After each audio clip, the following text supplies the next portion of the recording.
Are you ready to set a spaghetti? Yes. Hey everyone, welcome to episode 14 of Disney Channel original Noobies. I'm Joanna. And I am Sam. And you are listening to, I already said episode 14. We're going to talk about Up, Up, and Away from the year 2000. Welcome to Y2K. And in honor of the year 2000, we are going to toast. Well, let's open up our beers first. And we're going to toast to Y2K and surviving through it. Yeah, we did it. Virtual toast. We are looking at each other, but we're just too far away to actually toast. That was a mistake. That was a little much. All right, so like you said, we're getting to the movie Up, Up, and Away, which I have zero recollection of from my childhood. Never heard of the movie. When we watched it, none of it seemed like I've seen it before, so this is a new one for me. All right, so I'm excited that we experienced the first Disney Channel original movie of the millennium together. Yes, only 20 years later. Better late than never. It is pretty crazy. We're 2 decades after this movie came out. That's so strange to think about. What year do you think it'll be when we catch up to where they're at right now? Never. Did it just come out too quickly for us to do it? I think there's like 10 to 12 a year. I think it's around 10 or so. It's only like 200 movies. It's 108 movies. Well, it's 10 a year for 20 years. I think they slowed down more recently. And also we looked up the list before we started the podcast, and it was 108 movies. Unless, I'm pretty sure a couple have come out. Do you think 100 have come out this year? Yeah. Oh, that's going to be rough. They took all of the unfinished movies that they had scrapped because they didn't think they were good. And they were like, ugh, COVID. We need some sort of content to put on Disney Plus. Hey, there's all these crap films we never released. Let's just do that. And now they put them out bi-weekly. Yeah. Wait, no. What is it when something happens twice a week? I think it's bi-weekly. But isn't it bi-weekly once every 2 weeks? Oh, yeah, you're right. So you get paid bi-weekly? I think you just say twice a week. That's kind of boring. Whatever. Well, speaking of, let's get into the movie Up, Up, and Away. I'm kidding. It wasn't actually boring. I enjoyed it. I liked it too. It kept my intention, for sure. Yeah, it was definitely a fun film to watch. So the premise of this movie is that there's a boy who is coming of age. I think he's turning 12? 14. 14, I'm sorry. I knew it wasn't 13. Shows how much you were paying attention. I knew it wasn't 13. He's turning 14, and in this society, you get your superpowers before you turn 14, or on the day you turn 14. Is it in this society? Because that makes it sound like the entire world has superpowers.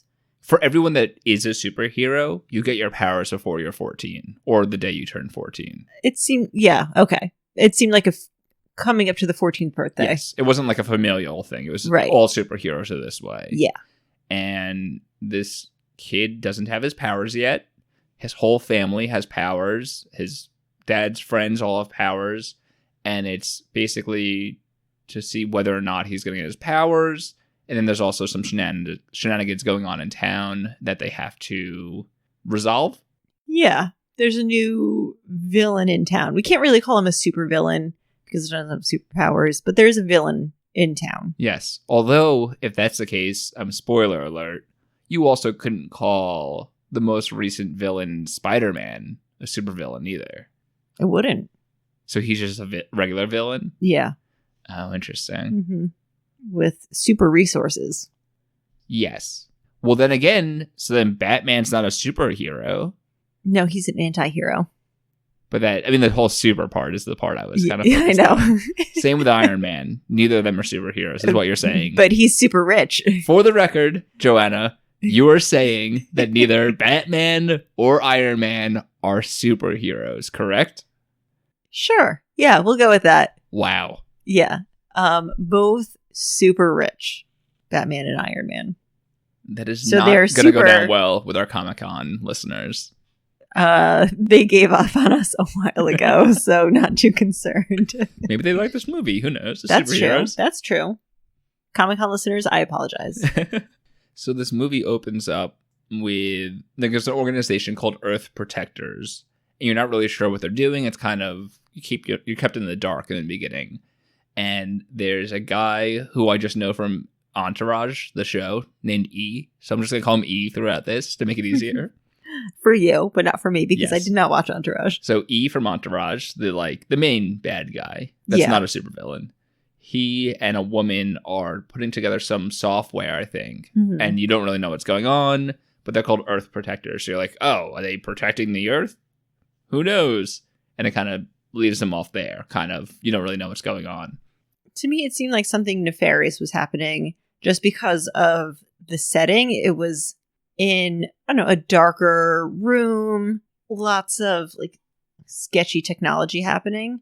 I mean, obviously, we find out that Nina isn't really bad, so she was just, I guess, low budget and has to work out of a warehouse. So Nina is the woman, female helper, right? So it's E from she Entourage wasn't and the Nina. helper. She was the lead programmer, Sam. She was the brains of the operation. But she's Come on, not give her some credit. She's not the head villain, I would say, because No, she's not a villain. Yeah. She is pure. Although we'll get into the ethics a little later on. Oh, yeah. There are definitely some ethical issues, but she had good intentions. Sure. But calling her pure is a little iffy, I would say. Oh, fair. I'll take that. And then we're also introduced to the family. I think they're Marshalls. Marshall is their last name, I'm pretty sure. Marshall's. Yeah, something like that. And the main protagonist, his name is Scott. Yeah. The father's name is Jim. The mom's name is Judy. The brother's name is Adam. And the sister's name is Molly. And this is 5 people in this family: mother, father, 2 brothers, and a sister. And it focuses on the middle child in this family, who's, like we said before, upcoming his 14th birthday. He doesn't have powers yet. The whole family has powers. Right. Although we don't know in the beginning. I mean, there's kind of like the first 15 minutes, you don't know they're superheroes, but it's pretty obvious. And we see the father, I think, suit up and help out. Oh, right. At a bank robbery. Right. He gets there after the mom does. Right. And the bank robbery is done by the guy, E from Entourage. Yeah. Now I'm just going to think of him as E. Just call him me. It's easier. Yeah. I don't know his real name in the movie, so who cares? So there's a bank robbery. Oh, and we know at this point what the technology does.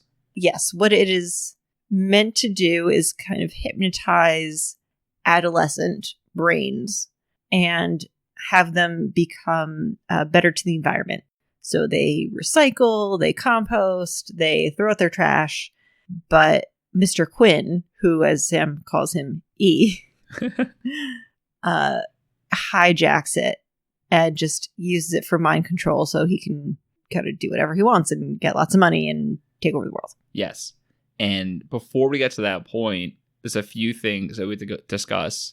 Not to discuss, we'll at least let the audience know, is that it's pretty obvious from the get-go that the family's kryptonite, quote unquote, is tinfoil. Yes. Well, at first, all right, so Scott's friend, what's his friend's name? Randy, yes. Randy walks in and he's like, hey, good morning, Marshall family. And he's holding zucchini bread wrapped in tinfoil. So I was like, what is going on? And they're very skeptical. Yes. Don't know if it's the bread. Don't know if it's zucchini. Maybe they have all the celiacs. We don't know. Is that what they say? No, they say that they're allergic to zucchini. Yeah, they tell them that they're all allergic. So obviously there was something going on. Oh, also, I didn't know if it was Randy. And they just didn't like Randy. And like maybe Randy's parents were supervillains or something. That did cross my mind. That's true. But we do find out that it is the tinfoil that the family can't touch because the aluminum messes with their molecules or something and can kill them if they touch it too much. Yeah, it wasn't. I mean, they discussed it briefly. It doesn't really matter. Just tinfoil kind of kills them, that's their basically. kryptonite. Yeah. Mm-hmm. Very, on the nose here. And also in the first 10 to 15 minutes of the movie, a lot of soccer balls knocking people over happens like 3 times. I didn't even notice that. Oh, wait, it knocks the dad over. And then they go to a soccer game and someone gets knocked over. It's great. I guess it's more common to be knocked over by a soccer ball at a soccer game. Oh, for sure. I just like that they did it multiple times in this movie. And later on, soccer gets involved too. And I guess some more background. Scott, the main kid, he plays soccer. He's pretty good, but has issues scoring. He's good otherwise. It seems like he's like the yips either or something. he doesn't like passing or he's good until there's a lot of pressure and then he kind of... Right. Well, he's good at passing. I think he had like the most assists or something. He just couldn't score like in important times. So he wants to be captain of the team along with, who's his friend? Amy. Amy Rosen. Yeah. Also wants to be captain of the team. Mm-hmm. So they have a friendly rivalry between the two of them. I would almost say it's not really friendly. They just seem like rivals, but in the sense that they just have crushes on each other. Sure, but so it's like a middle school kind of rivalry. Yeah, but you could tell there's like some, we they like each can, other. But they can't. Sure. So in their minds, they're just rivals. They're bitter rivals. Yes. To the very end. And I think you mentioned before, so the people from Earth Protectors come to the school that Scott goes to, and they give out these discs with the mind control technology on them. CD-ROMs. The height of Millennium technology. No floppy disks in this school. No. Only CD-ROMs. And he plays it in his DVD drive. So they give out these CDs, and this is what kind of hypnotizes the kids into doing whatever they tell them to do. And this is when they all wear blue? Was this that first day? Yeah, so that was their test run. Mr. Quinn and the Earth Protectors to see if the technology actually works. He just programs it super simple. First, they're all going to wear blue, and then they're all going to start eating chocolate at the exact same time. Which, pretty good test. You would do that without mind control. Well, I just eat chocolate all the time. And wear blue. Yes. Because you're a crib. Oh my god. I eat chocolate all the time. All right, so let's get into the superhero family and what their powers are and what their names are. Mm-hmm. So the father, who's named Jim, he's the Bronze Eagle, right? Yeah, Bronze Eagle. And he has the ability to fly. And it seems like also super strength. Yeah. Mm-hmm. But flying is rare, apparently, in superheroes in this. The mother is named Warrior Woman, which is totally unique and not like any other superhero name. Definitely not. For sure not. So Warrior Woman, she can't fly, but she rides a bike really fast. Yeah. I don't think that's part of her superpower. I just think she has a supercharged bike. Fast, yeah. Yeah. She definitely has super strength. Yes. Did she have any other powers? I think those are the only ones we really see. Yeah. The brother is named Adam, and he's the Silver Charge. I'm sorry. He's the Silver Charge. He has super speed and can produce electricity. Yes. So go back to his name, though. So the commissioner of the NBA, his name is Adam Silver. And that's all I could think about is because his name is Adam, and he was the Silver Charge. So worked out pretty well. Do you think that's why they named him the Silver Charge? Yeah. Because the commissioner wasn't even implemented at that time. But yeah. They knew he was in like law school or whatever he was doing. The producers of this movie, their power. And the sister Molly, I don't think she even had a superhero name, did she? No, she was too young. It seemed like the superhero name was presented on the 14th birthday. Oh, okay. Right, because she's younger. Mm-hmm. Okay, and she has laser vision. Yeah, she just lights things on fire. Yeah, which is great. Pretty sweet. She's the best superhero in this movie. Let me tell you. Nothing like an untrained superhero. And she just, throughout the movie, causes absolute ruckus. Just lighting things on fire. Calling Scott out, which is great. Oh, she was Someone great. has to. Yes. She kept Scott in line, for sure. She was the least dumb person, besides Mr. Jefferson, which we'll get into. She was the least dumb person in that family in terms of being, like, convinced of things that clearly weren't the case. Yeah, and she definitely wore it all over her face. She had the best facial expressions. At some point, there's obviously the sit down between Scott and his father about Scott wanting to have powers and being like, hey, like it's 2 days before my birthday. I want powers, blah, blah, blah, blah, blah. And his father's like, oh, you still got some time. There's people who have gotten it like on their birthday, giving him some false hope. Mm-hmm. But I think he's kind of resigned to like, yeah, he's not going to get his powers. I thought he was in denial because the father was in denial. Oh, no, I was saying that Scott was like, I'm not getting powers until his father spoke to him about it. Yeah. So his dad gave him false hope. Yes. And his dad was definitely in denial. And Scott's mom, when she heard about what dad said, was really not happy with him. Yes. She was like, that wasn't a good idea. Yep. And then we get the typical Disney Channel original movie scene where the parents are talking. I think it's in the kitchen again, as usual. Always in the kitchen. And Scott... Most important room in the house. And Scott overhears it. And he's like, you know what? I got to pretend to have some powers. Yeah. Let me do something about this. Let me undo the hinges of the door and pretend that I have super strength and rip it off. And then let me throw a soccer ball through the leaves and be like, I can fly. But when he takes the door off, it goes flying as if it's like made of like styrofoam. Well, he's also been doing push-ups. It was insane. He did those off camera though. Like it wouldn't go that far. It's insane. So I like that a lot. He doesn't have super strength, but he has some natural strength. Yes. Mm-hmm. That he uses on the soccer field. 4'8", 84 pounds. Almost 14-year-old. 0% body fat though, which is very impressive. Pure muscle. So he does this, and then his father and mother and the whole family is like, whoa, oh my god, he's got powers. He just ripped the door off the super strength. That's a great one. Yeah, and they all buy it. Yeah, no investigating except for Grandpa. Although he's a faker, a mother faker. I don't even know what you're saying right now. You see The Ringer, the movie? No. Oh my god. We'll watch it with Johnny Knoxville. We'll watch it. Don't worry. So yeah, he rips the door off the hinges using his fake super strength. Then he somehow, throwing a soccer ball through the trees, makes it seem like he can fly. And his parents are absolutely thrilled. Grandpa's not fooled. Sister's not fooled. Yeah. And I mentioned it before. His grandpa is George Jefferson. Yes. Which is awesome. Yeah. He was great. And he's the steel condor. I I really like how throughout the movie they name drop other superheroes. Oh, yeah. They mentioned Spider-Man. Yeah, like, oh, yeah, we had dinner with Spider-Man and Mary Jane last night.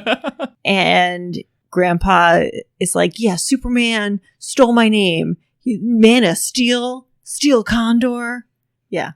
It was great. It was great. Did they? I feel like they mentioned Batman at some point, but I don't.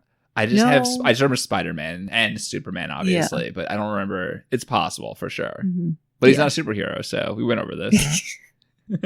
Interesting that they mixed Marvel and DC. How dare they?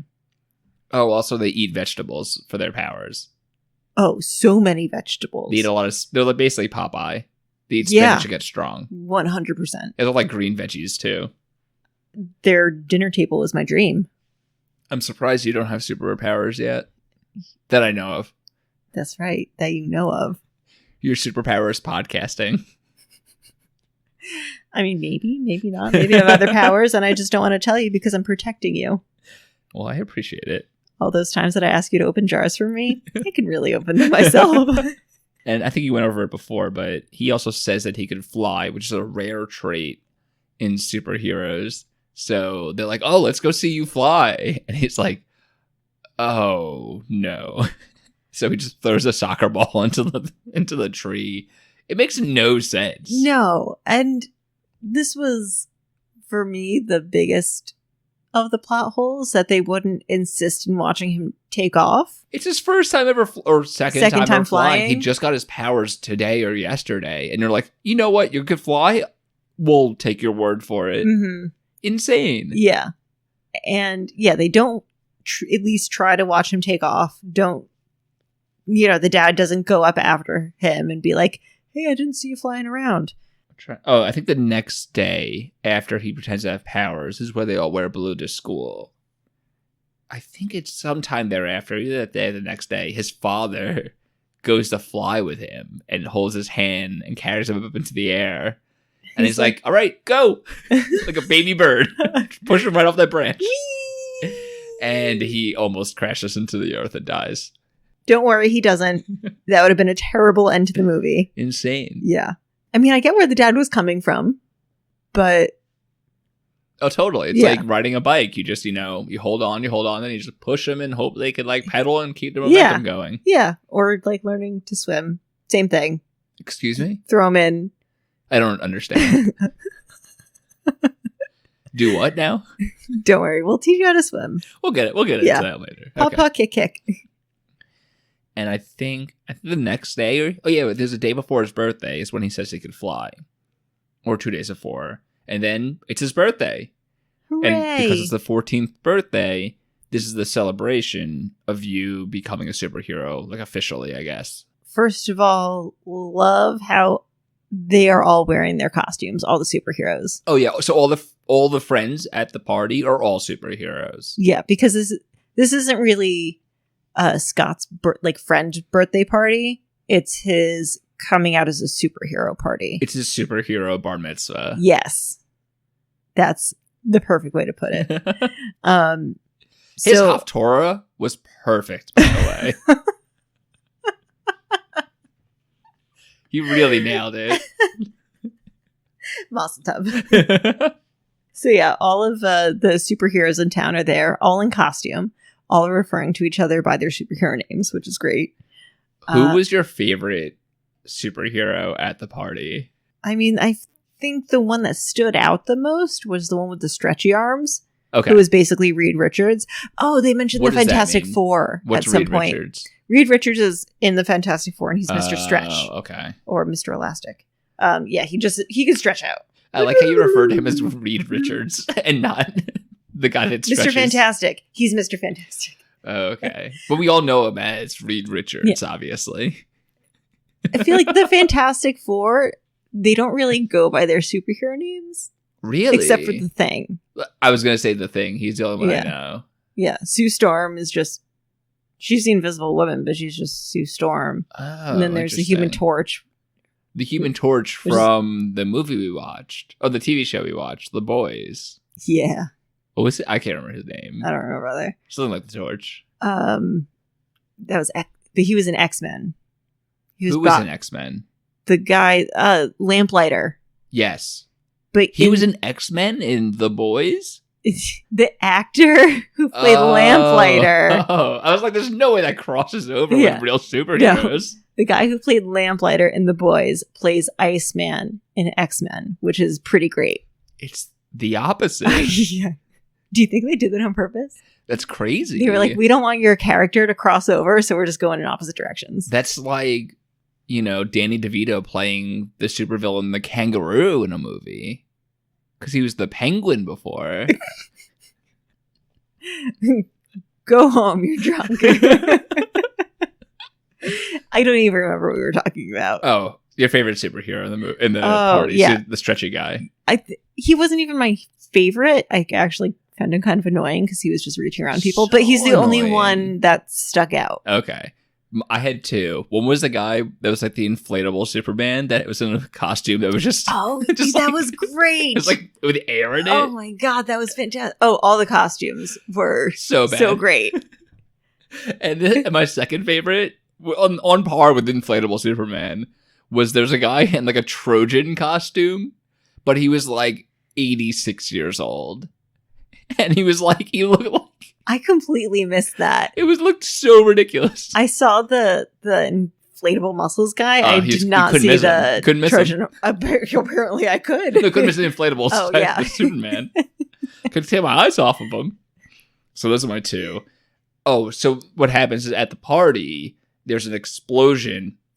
E from Entourage explodes. We skipped over most of the movie, by the way. We skipped over everything from the bad guy's point of view, but who cares? He explodes a building Nina is in because they think that Nina's kind of like not helping them out. Which she's not. And they want to know where the marshals live and know their real identity to stop them from stopping them. So their plan is to blow up the building. The marshals are going to go there. they're going to get their identification that way from a tracker to be put on them. The biggest tracker with the brightest lights and louding. It makes beeps. noises. Yeah, it's so ridiculous. Yeah. This is a foolproof plan. 100%. And they're going to track them, so it explodes, and the marshals are like, you know what? Let's have our dear boy Scott. You know who the best person to save someone from a burning building is? An untrained 14-year-old who just got his costume today. We forgot something, though. Scott got his superhero name during the party. Yes, he did. And he is Warrior Eagle, I think. Yeah. A lot of eagles in this family. Pretty awesome. So he's Warrior Eagle. And they send Warrior Eagle, Scott, to save this woman from a burning building. Definitely a really good idea to send a brand new superhero to save a woman from a burning building who has no experience, and they don't even say, I'm going to go with you. They're like, first mission, you're flying solo. Emphasis on the flying. I'm just realizing now. So this is after his father dropped him and knew he couldn't fly, right? No. That was after the party? It couldn't have been. It was after the party. No. It was definitely before, because the party's like this last day or the second to last day of the entire movie, right? Definitely, because they know he's not a superhero at that point. After he like doesn't fly to do the, I think it was the day of the birthday party. He brings him flying before the party. Oh, Dad drops him before the party, and then they're at the soccer game. And the mom is like, he's probably just nervous for the party. And he's untrained, so he can't control it. Oh, so they thought it was like a fluke that he couldn't fly. Yeah, they thought God. Yeah, so even after he drops him, I guess it makes sense that like the mother told him beforehand that maybe he was just like nervous or whatever. But he still makes him fly like the next day to save this woman. It's insane. And I kind of get them saying, this is your big day, you might as well go save someone. But they should have sent an experienced superhero with him. Have anyone else go. Yeah. Have the brother go. It doesn't matter. This is not, your first mission should not be a solo mission. Have the sister go. She could set the building more on fire. Perfect. Just burn it down faster. We want this to be quick and painless. So many choices. Mm-hmm. Yeah, so that was a little irresponsible. Like, your first day on the job, you don't just start working. You get some training. Totally agree. Yeah. So then Scott pretends to fly and then rides his bike all the way to the building, which is miles away, presumably. And they're all watching the news. Like, where the hell's Scott? Mm-hmm. Where's Scott at? Yeah. Where's Warrior Eagle? He's not there? Why is he flying so slow? What is he, Steel Condor? Oh, come on. That's a low blow. Hey, we experienced Steel Condor slow flying later in the movie. There's a kid in my school who we used to call the Condor because he has such a long wingspan. That's pretty great. Did you play sports? He tried to play sports, and he would like... We'll cut this, but... No, we won't. He would like post photos of himself like throwing a ball in a baseball field. Like, he loved baseball, loves the Yankees, and he would like just stand at home plate, just throw balls into the outfield and like take pictures of where all the balls landed. That's weird. So I hope the Condor's doing well. Did he know that you called him the Condor? Oh, I doubt it. But alas. So Scott gets to the building 4 hours later. Nina's basically dead. Yes. And he gets into the building, goes up some stairs, gets to like the 3rd or 4th floor where she is. It's like, hey, I'm going to help you. Let's not just go the way I just came to get into the building. Something collapsed behind him. I did see that. And she's like, who the fuck are you? Aren't you just like a kid in a mask? Yeah. What are we doing here? And so I think, considering he doesn't have any powers and he didn't have any fire safety equipment he's some kid. That's all he is. Yeah. But he did a pretty good job of saving her. Much better than the firefighters who were standing around doing nothing.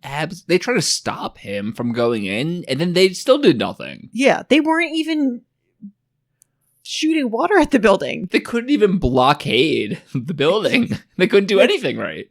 They couldn't have done less. I mean, you could get into your rant about firefighters now if you want to. I know you have one, right? I put out a fire once. Really? Yeah. When? I was in high school. I don't remember what the event was, but there was some sort of event. I don't know exactly how it happened, but there was pizza being served and something fell in the trash and it caught on fire. At the high school? Yeah. Okay. And I happened to be standing next to it and holding a bottle of water, and I just looked over it and saw fire and then dumped my water out over it. And that like knocked out the whole fire? Yeah, it wasn't big. Oh, okay. Obviously if it could have gone big, but it was just like, what?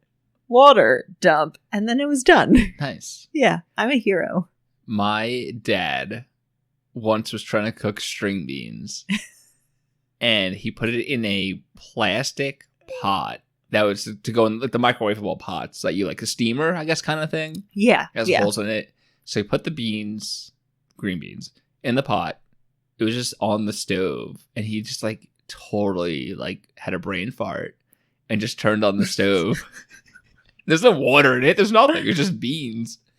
And he's like talking to us. He turns around. And I look, I'm like, there's a fire behind you. Like, what's happening? So he turns around and like turns the burner off.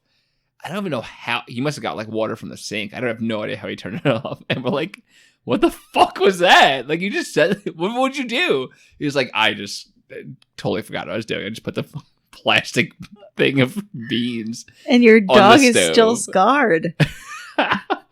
I'm sure the fire alarm went off at some point, but it was a pretty big fire too. Thankfully, nothing happened, but... Yeah. Oh, I should say your dog is still emotionally scarred. Oh, no, of course. Not physically scarred. But he's also scarred from everything, so...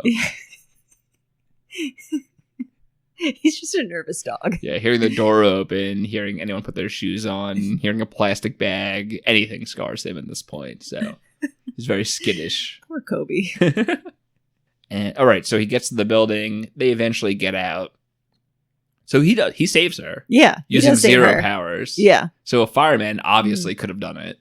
Yes. Ridiculous. Could have done it better because they would have been wearing proper equipment. And he's like clinging onto the side of the building, like going down some like small like hose, it whatever. Was fire hose. Right, that's in the building. Yeah. And the firefighters are like standing on the ground, just like scratching their ass, just watching these two people like jump out of a building, and they're doing nothing. They walked over and they were like, holding their arms up, ready to catch them. Don't they all have like the thing, like a trampoline or something? Like it's ridiculous. Yeah, even if that's not a real life thing, it's still a movie thing. Imagine that's not real whatsoever and just completely made up in movies. Like it never existed in the history of firefighters. It's just like it's not a thing whatsoever. Pure movie magic. We should look into that. I'll call. I know one person who's a firefighter. I could ask them. Okay, I also know one. We'll both ask our firefighter contacts separately and then compare notes. We'll see if they give conflicting statements about it. Yeah, it's real. No, are you high? Big firefighter is trying to convince us that they're not real, but we know they We're are. on to you. So he saves her. He saves her, and that's when his dad shows up. He flew over because Grandpa told him, like, hey, right, your son doesn't actually have powers. It's Mr. Jefferson. Sorry. Grandpa. George. Grandpa George. Grandpa Steel George Condor Steel. Yes. Yeah. That's right. Yeah. He was a little late to the game because he was playing dolls with his granddaughter, like a good grandfather should. I like how you called saving a woman from a fire the game. The game meaning all of the trained superheroes watching. Yes. Yeah. And then when he realizes what's happening, he's like, oh, shit. And this is the next phase of the movie, which I call the boy who cried wolf section of the movie. In that they caught Scott lying to them about being a superhero. And then they never believe him about anything ever again. Yes, exactly. Yeah. Because the next thing that happens is he gets on the disc. He's told, him and all the other kids are told to steal money from their parents to bring it to the school to give to these crooks. And he takes the money, and the father's like, hey, honey, where's my money? And she's like, I don't know, where's my money? And they find out that it's in his... Oh, she also has x-ray vision. Yeah, the sister has x-ray vision, and this is the first time we hear about it. Yes. A lot of powers with her eyes. Yeah. And she got stitches after, so it was fine. That's not true. And she sees the money in his backpack, and he's like, I didn't steal it, because he was convinced to do it from the hypnosis. Earth protectors, whatever technology. And all the other kids are doing the same thing. And he's like, yeah, I got caught stealing money. I don't know what happened. And his friend Randy's like, yeah, I don't know what you're talking about. And he just gives his money. Yeah, like he pulls out the money, checks it, puts it back in the wallet, and totally unfazed. Oh, that's great. But Scott's parents are like, you lied about being a superhero, so clearly you now steal money. Right. Yeah. Yeah. Very unfortunate. So Scott is telling them what's going on, and they don't believe him. He's like, yeah, it must be the video I was watching. Mm-hmm. And they're like, what are you talking about? That can't be it. That's crazy. And then he tries to show them the video that he thinks has been hypnotizing everyone. Yep. And earlier that day, his teacher gave him a disc and said, this is specifically for you. Earth protectors want you to try out a special video. Oh, we need to back up. Scott's mask fell off when he was saving Nina from the fire, and they used the mask to figure out who he is. Yeah, they know who the marshals are now. Right. Yeah. So that's why they give him the special disc, because now they want to hypnotize the parents. So before you get into the next thing, was the teacher in on all this? No. What's her deal? At the beginning of the movie, she said that Earth Protectors had given the school a lot of funding. So they paid her off? Well, they paid the school. Oh, okay. Because she seemed kind of nefarious at times. So I couldn't really tell, like, hey, is she just like an idiot or like... I think she's just an environmentalist. Oh, okay. Mm-hmm. That might be the case. Yeah. They give Scott the special disc, and they say, you have to watch this with your parents. Because at this point, they want to hypnotize the marshals. So he goes home, and he says, this is it. This is what they're using to hypnotize everyone. And they told me specifically to watch it with you. So I think something bad is going to happen. When he puts the disc on, it's just a regular learning about the environment disc.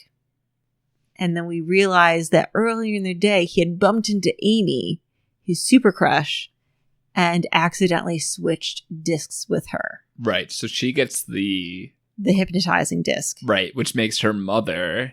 Mrs. Rosen. Rob a bank. Which she does a really good job of. She does it 100%. Yeah. She fakes having a gun. She successfully robs the bank. She never shows a weapon. She pretends to have a gun in her bag, which is crazy because, like, why would a robber...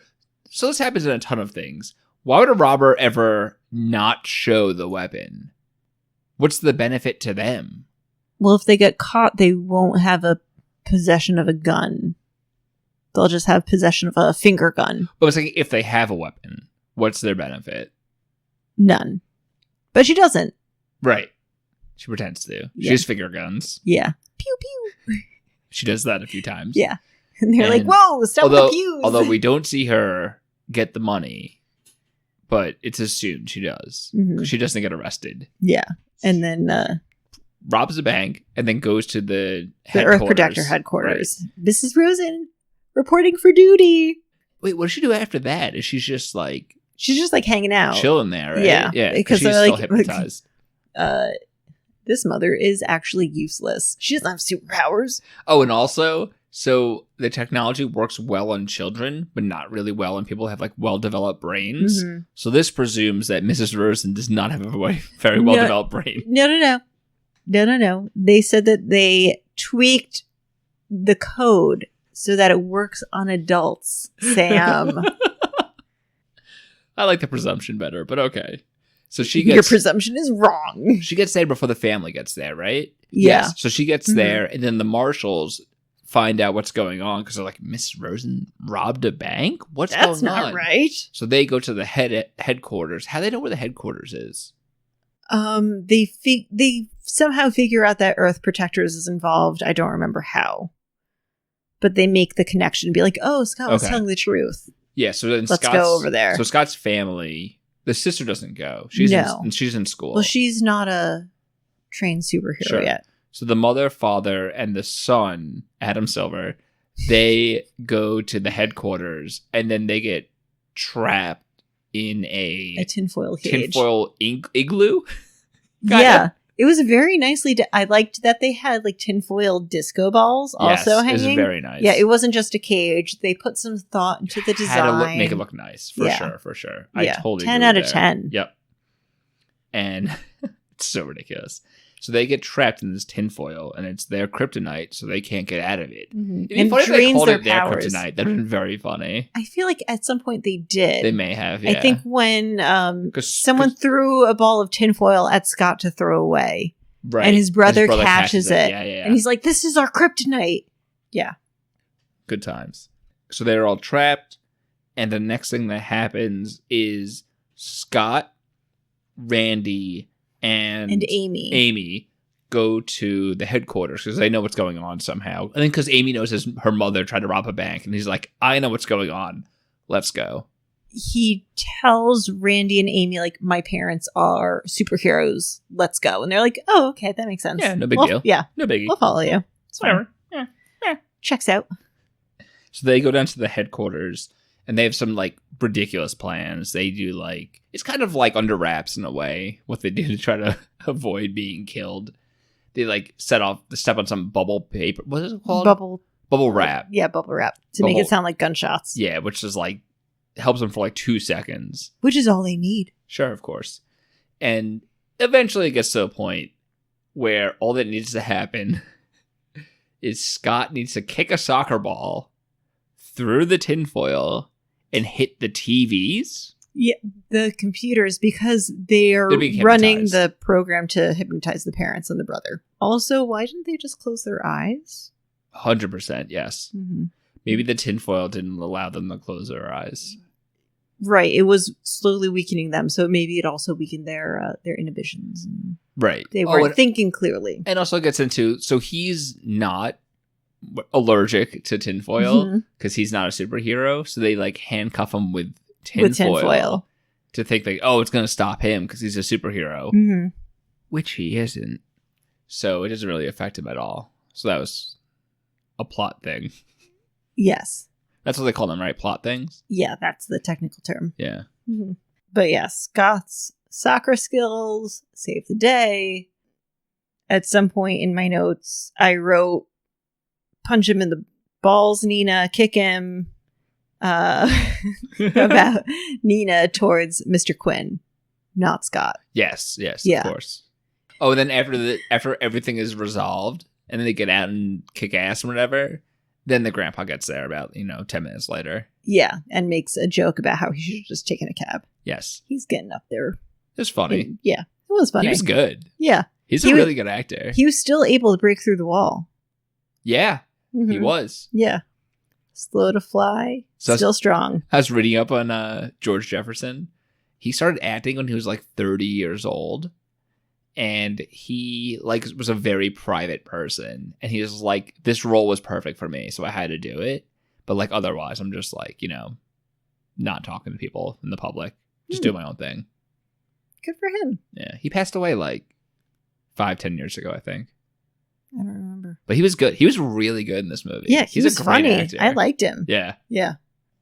They must have been so psyched when they wrote this movie and they're like casting for it.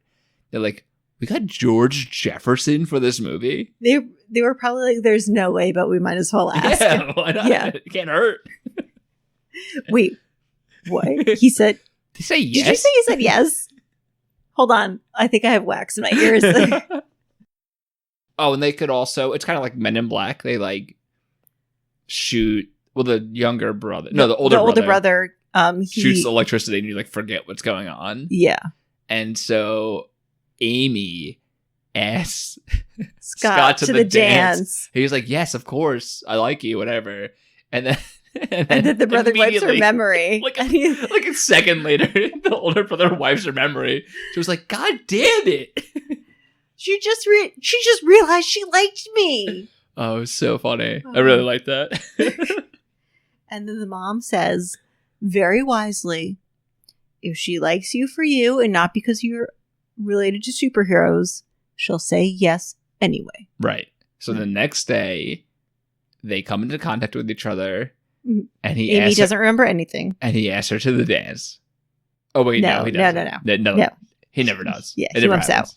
Yeah. But they do go to soccer practice, and they do vote for each other as captain. Mm-hmm. Oh, by the way, I liked that the vote for captain was a verbal vote where everyone says, I want Scott or I want Amy, and not written down. They're soccer players. They're not going to like just have paper available to them. Come on.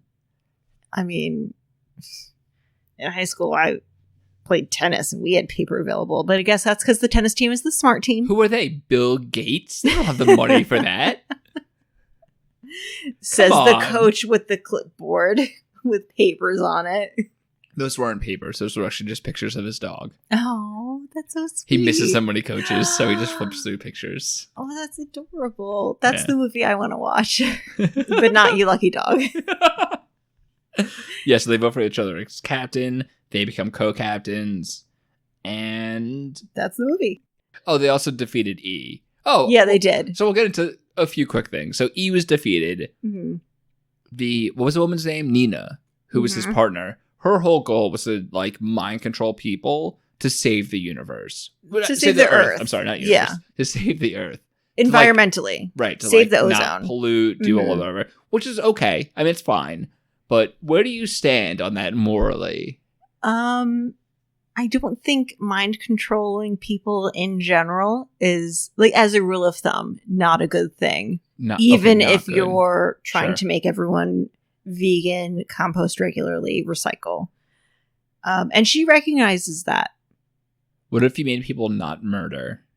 You know, it's kind of sad that we're even having this discussion that you have to mind control people to convince them that they shouldn't murder someone. Sometimes you gotta murder. Yeah. Did you think of it that way? No. Oh, okay. Well, there you go. That was your first mistake. Yeah, I'm just going to say, in general, mind control is bad. No, I agree. I think a lot of people have their own free will, or at least they believe that they have their own free will. It's very important for society, and mind controlling people to do otherwise is pretty crazy and not a good thing to do. Yes, although in this case, the kids did not know that they were being hypnotized until Scott figured it out. And like, I'm all for like utilitarianism and like the best for everyone, but I think stopping people from being able to control their own bodies is a step too far. Although I feel like if everyone in the world stopped and had some chocolate, the world might be a better place. Except for people who are allergic to chocolate. That would suck. So in general, what were your thoughts of the movie? I liked it. I liked the premise. A little over the top, a little dramatic. But I liked the superhero family. I thought it was fun. I especially liked the costumes because of how corny they were. Oh, they were great, the costumes. Yeah. So like I said, I haven't seen it before. So I had no, childhood memories of what was going on in this movie. So I didn't like it as much for that reason, probably. But I thought it was definitely entertaining. Mm-hmm. I was never bored at any point. It definitely kept my interest. I wasn't like, hey, how far into the movie are we? Whatever. Which we do frequently. Yes. Depending on the movie. And it was fun, but it wasn't one of my favorite movies, to be honest. I wouldn't say that it was my favorite, but at least it's up there. Okay. Yeah. When we get into the next top 10, we'll talk about it more. We'll approach it at that point. No spoilers. All right, so let's get into our normal questions for the movie. Mm-hmm. So I'll start. If you would have changed one thing about the movie, what would you change? This is going to seem a little nitpicky, but I would change the soccer captain timeline because I'm pretty sure that before every practice, they said, at the next practice, we're going to pick captains. And it never happened until the end of the movie. Okay. Well, it was also like 5 days. Yeah, but they were saying like, oh, today we're going to pick captains, or tomorrow we're going to pick captains. Okay. And they clearly weren't picking captains. So that actually really annoyed me because I would be like, yes, you get to practice. They're picking captains. And then they didn't pick the captains. That's true. Yeah. Okay. And also the verbal vote. Yes. So everything about the captainship, yeah, you were not on board for. Yeah. I mean, if they had just said at the end of the week we're picking captains, that would have been fine. But it was, yeah, that just annoyed me. I fixated on that. Okay. Mm-hmm. That's certainly fair. What I would change is I wish that the superhero party for his 14th birthday, we knew more of the superheroes there. We got introduced to them more. I think that would have been fun. That would have been fun. Besides Stretchy Man and Trojan Geriatric Man. We needed more of Inflatable Muscle Man. Oh my god. I would watch a whole movie about Inflatable Muscle Man. Soon to come, maybe. Maybe he was also faking his powers. And he just did a way better job of it. Yeah. Yeah. He had to be in his 40s at least. Beneath those inflatable muscles, he has noodle arms. Unbelievable. Mm-hmm. How dare he? All right. What was the, what's your question you're choosing next? Who would you ship in this movie? All right. So I went with, I'm pretty sure he's of age, so hopefully it's not an issue, but I also think she wasn't that old. So I said Nina and the Silver Charge, the older brother. Oh. I could see them getting together. Yeah. So what was yours? The mom and dad. I liked them. I liked them together. Oh, the main character's mom and dad. Yeah. Okay. Yeah. I almost said Mr. and Mrs. Jefferson. But they were pretty snarky with one another. Yes, so. they were. That's a really good She was great. She was fantastic, too. She talked maybe 3 times the entire movie. But so memorable. She was great. Yeah. Grandma, that is, yeah. Yeah. I thought, it was nice to see parents in a healthy relationship where they aren't having any external issues other than their son having or not having superpowers. Working together, crime. Clearly love each other. The one scene we didn't talk about, which is a great scene, which I'll get into shortly, is when they stop the bank robbers. Yes. And while having a conversation with each other. That was great. It shows how much of a well-oiled machine they are. It was really good. Mm-hmm. Spoiler. Was that your favorite scene? Yeah. You want to talk more about it right now? Yeah, so we'll get right into it. So favorite scene was the scene we just went over. So they're stopping the bank robbers.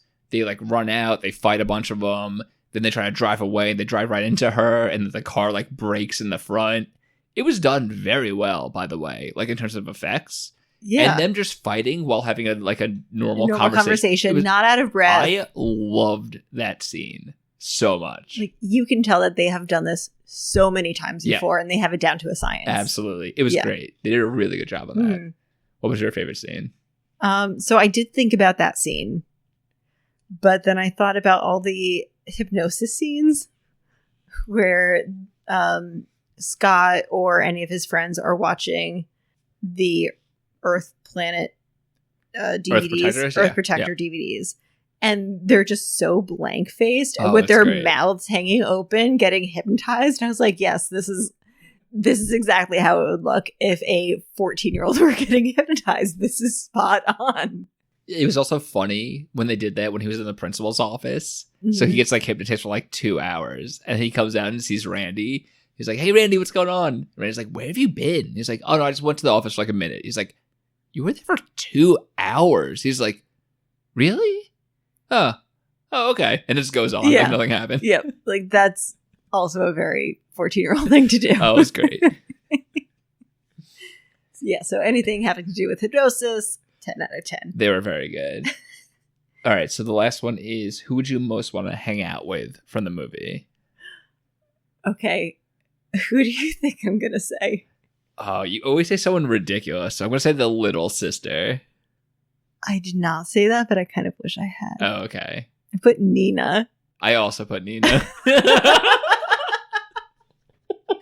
Why did you put Nina? Because she wants to save the universe. That's why I put the her world. too. I keep saying universe, save the Earth. See, I feel like mine was more direct. Like, Nina likes composting, and I like composting. And you could also control people's minds with her technology if you wanted to. That's true. So, Yeah. I mean, you could be completely benevolent? Yeah. Benevolent, yeah. And I feel like if I were to control people's minds, it would be like, that's how I would justify it. Like, you make people go to the library more often? go to the library, recycle. Like, when you see a trash can and a recycling can right next to each other and you have a Coke can, put it in the recycling, please. You make J.K. Rowling write another book in the Harry Potter series. Yeah, and I make her less of a turf. Why would you do that? It's fine that we both put Nina, though. Yeah. Go Nina. Nice. She's great. So now we are on to Hot Seat. I think you should start this time. Okay. Here is my question. Did you watch any superhero shows when you were a kid? And if so, which ones did you like? TV shows? Yeah. Like Saturday morning cartoon kind of thing. I don't recall. I mean, I may have, like, cartoons I may have watched, but I can't recall them specifically. Mm-hmm. I remember wanting to watch certain ones that were on, like the younger Batman and Robin. And what was the one with, like, they were all, like, kids, the superheroes? Teen Titans? Teen Titans. I watched that. See, I wanted to watch that, but never got into it. But I do. I think it was in high school, and I was watching some, like, old TV shows, whatever, on some channel. I forget what channel it was. Maybe, like, TV channel. I don't know if that's a real thing. TV Land, whatever. That was a real channel. And it was the old Batman and Robin TV show.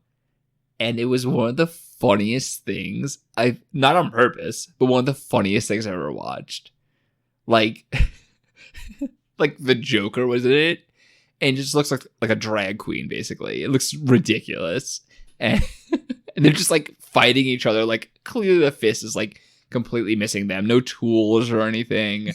It was one of the funniest things I've ever watched. I think it was probably like a sophomore in high school when I first saw it. Nice. And I was like, this is great. How can I watch more of this? Like an Adam West Batman. Oh, it was great. Mm-hmm. And when were those filmed? Like the 50s? Like, it must be so old.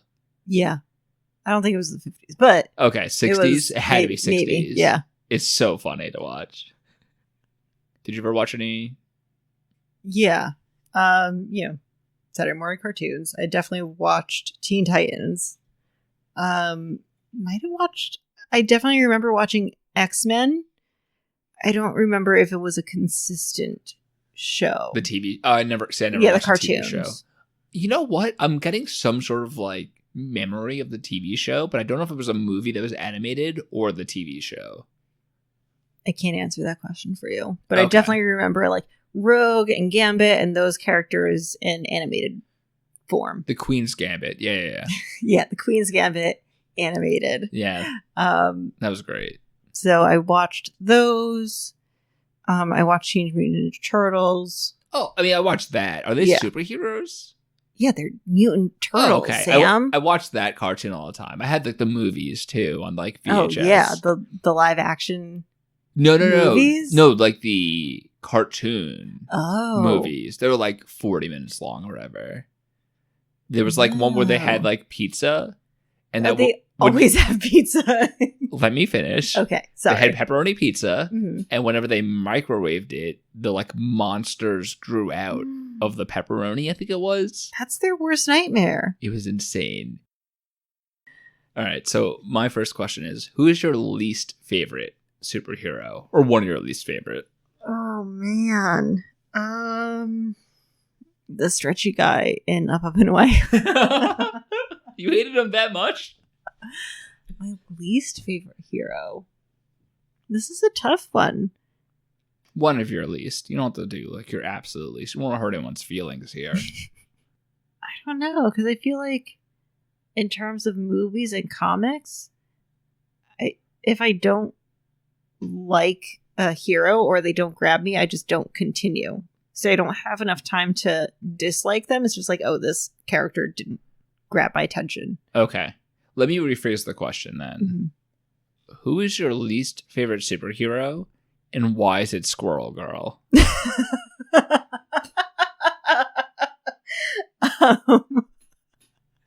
So I've never read a Squirrel Girl comic, and the new iteration of Squirrel Girl looks kind of fun, where she's in college and she's cute and sassy. It's also comic, or is it okay? Comic.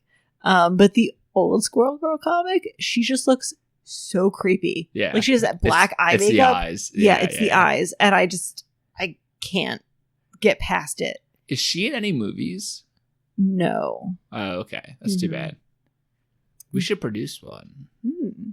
But I'm pretty sure that Squirrel Girl would actually be like the best hero, because she has all the speed and agility and strength of a squirrel. Right. And she loves the nuts. Who doesn't? Of course. I'm pretty sure, I don't know for sure, but I'm pretty sure she can communicate with squirrels. Okay. Not 100% sure. But still, the speed, agility, and strength of a squirrel, like, relative to a human, that's a tremendous amount of superpower. Oh, certainly. Very agile, I would say. Yeah. All right. Yeah. So you don't hate Squirrel Girl. I hate the image of old Squirrel Girl. Okay. And at this point, I just don't read the Squirrel Girl stuff to taunt you. Thank you. You're welcome. By the way, audience, it's been years since this started. All right, let me get into my second question then. Okay. What is your favorite weakness of a superhero? In that this movie, it was tinfoil. Not kryptonite. In the new Miss Marvel comics, which I admit it's been a few years since I revisited them, but I'm pretty sure that her, quote, weakness is her family. So it's an emotional thing. So like she does things to protect her family, and if anything happened to her family, then she's just,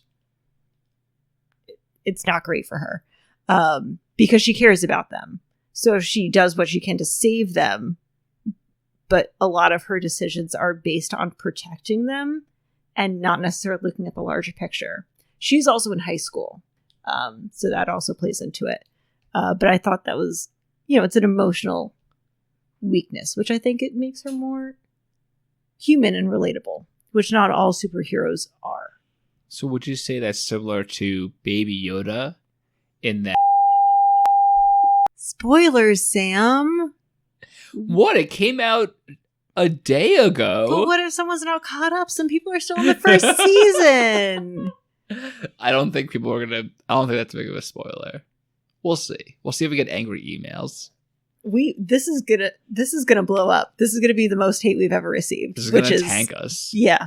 People are gonna be like, there was a huge spoiler about The Mandalorian in Disney Channel original Noobies.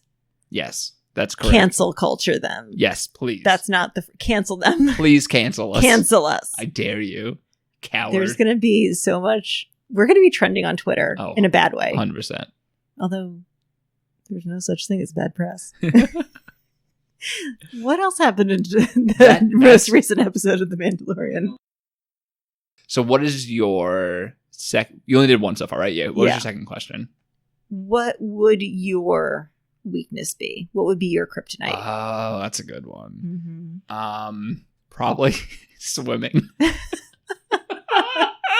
There's a 6 foot deep pool. He'll never get us. I'll fight any crime as long as it's not on one of the 7 oceans or any of the seas.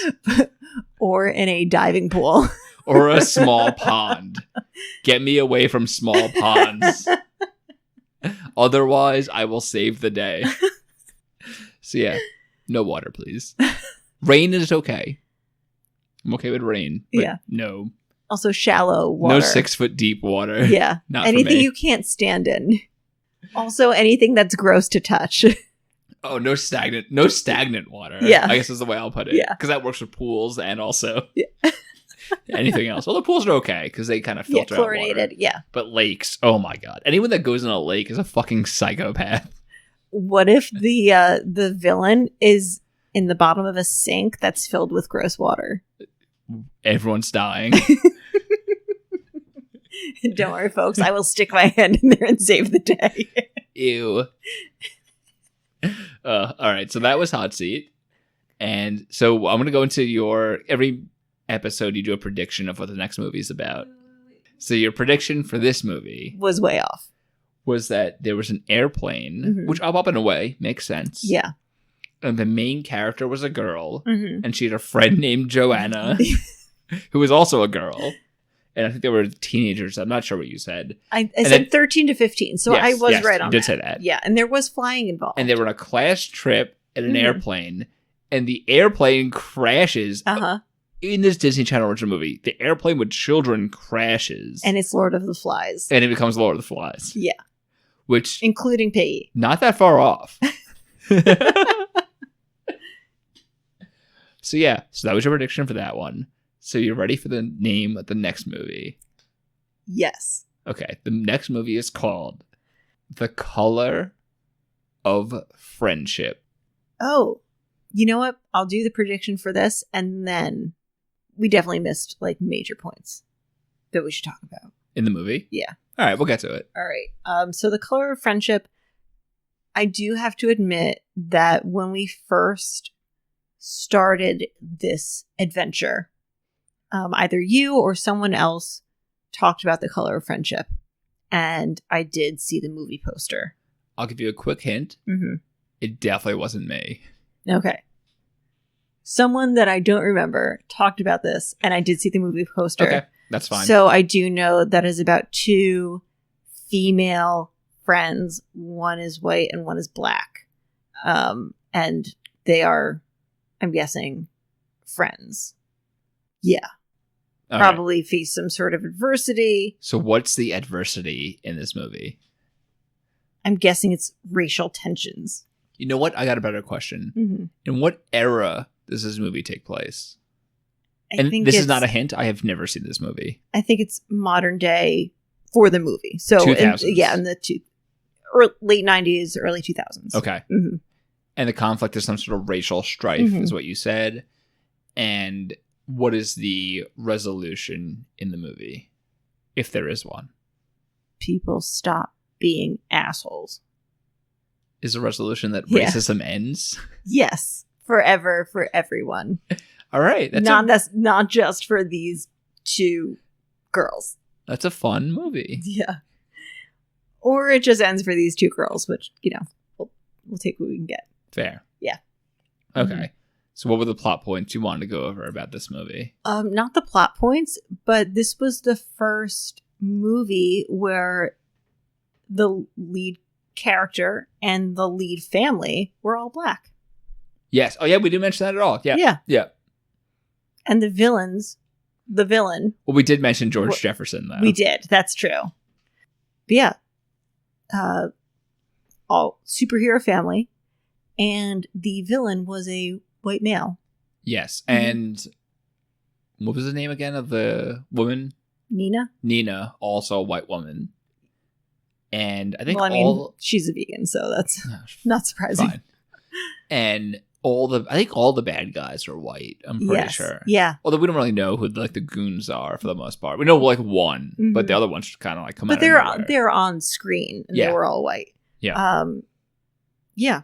So I feel like that's pretty cool. Yeah, I agree. Yeah, even now in the year 2020, almost 2021, there are not a whole heck of a lot of black superheroes. Yes, besides in The Boys, which they address it very straightforwardly. Yeah. So I'll get into some more background about it. Mm-hmm. So it was written by Daniel Berenson, who did Sabrina the Teenage Witch. Ooh, I liked Sabrina the Teenage Witch. Oh, it was great show. And it was directed by Robert Townsend. Why is his name familiar? Oh, he's the father in the movie. Oh. He directed the movie. Good for him. He was great. All of the acting in this movie. It was fun. Even the young sister was great. Everyone was great in this movie, except Elastic Man was terrible. Oh. But also, it's probably difficult because it's all like green, whatever. Like the arm, green obviously. screen. Yeah. And he was definitely like, I'm in this movie for 30 seconds. Better make the most of it. And the last thing. So there's, a couple other things. Obviously, we mentioned George Jefferson already. So there's nothing on IMDb about this movie. There's no trivia. There's no goofs. There's nothing. But the one thing that there is that under the section about for kids, whether or not they should watch this movie, in the section for frightening and intense scenes, it says, mild. When the family, except for the boy, is locked up in a cage, it first appears as if there is no hope and the evil man will take over the world. This is also present when the mind control software is in use. That's it. That's called plot. So the frightening thing is there's a plot to this movie. Not what's happening. It's that they may not win. They might lose. Might not be a happy ending.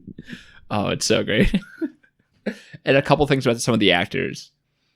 We already mentioned Kevin Connolly, who's E from Entourage, is the bad guy in the movie. We already mentioned George Jefferson. And the last one is Randy, the kid. You've never seen Alpha Dog, have you? No. He's an Alpha Dog. He's great in Alpha Dog. But yeah, that's all I had about this. But going back to, the Alexis Bledel test. But whether anyone in this movie was also in Gilmore Girls. I'm pretty sure that when we were watching, you made a comment like, oh, I think they're in Gilmore Girls. So I'm going to say it does pass the Alexis Bledel test. I don't remember which character you said it about. All right. So no one in this movie is in Gilmore Girls. What? But the producer of this movie, one of the producers of this movie, also produced some episodes of Gilmore Girls. Maybe that's what you said. And like a bunch of guys who did the soundtrack for this movie also did some soundtrack work for Gilmore Girls. There's like 12 dudes. So it passes the test. And one guy's name is George Funky Brown, which is a fantastic name. But otherwise, no actors, unfortunately. Is so Funky in quotes? No, it just says George Funky Brown That's even on better. IMDb. Yes. And I think that's all I've got. You have anything else to add? No, that's it. All right. Well, any words of advice to leave our audience off with? One more thing. Okay. That I have a question on. Sure. So whenever the dad flies, he says up, and away. And the same thing with the grandpa. Does flying only work if they say up, and away? Yes. Okay. Thank you for answering that. Bye. Up, and away!